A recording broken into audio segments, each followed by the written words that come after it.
Number 17, अन्य वामपंथी दल।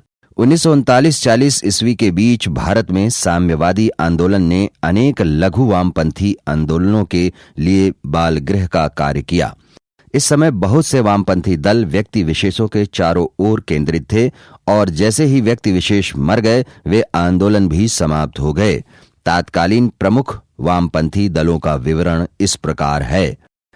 ए. Forward Bloc, B. Bharatiya Bolshevik party, C. Krantikari Samajwadi party, D. The radical democratic party, ई.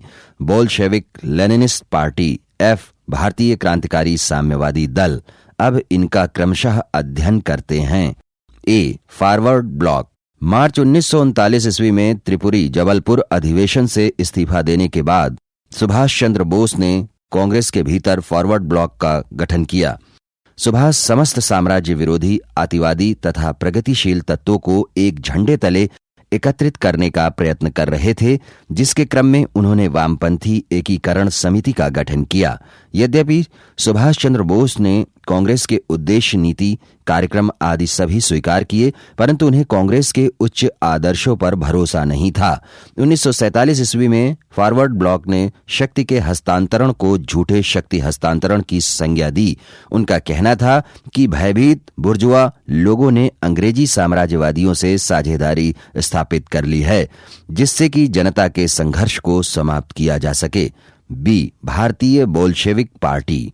भारतीय Bolshevik party की स्थापना 1939 ईस्वी में बंगाल में लेबर पार्टी के नेताओं द्वारा की गई, जिनके प्रसिद्ध नेता एन. दत्त मजूमदार, अजीत राय, शिशिर राय तथा विश्वनाथ दुबे थे।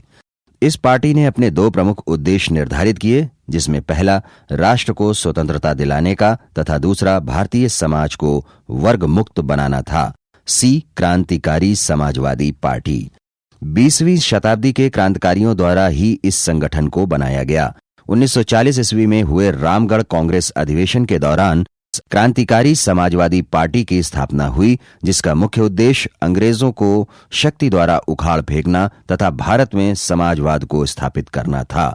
D. The radical democratic party. Bharat में साम्यवादी आंदोलन के अग्रगामी एम.एन. राय ने मार्क्सवाद से पूर्णतया निराश होकर 1940 ईस्वी में इस पार्टी का गठन किया।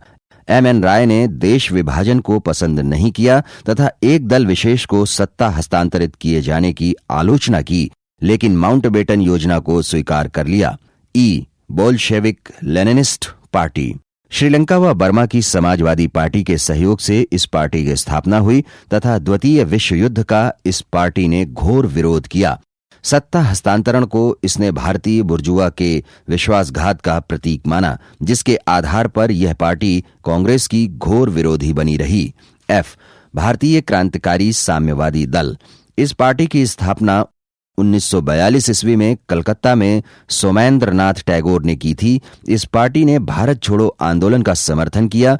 पार्टी की दृष्टि से सत्ता का हस्तांतरण ब्रिटिश साम्राज्यवाद व भारतीय बुर्जुआ वर्ग के मध्य हुए राजनीतिक षड्यंत्र का परिणाम था।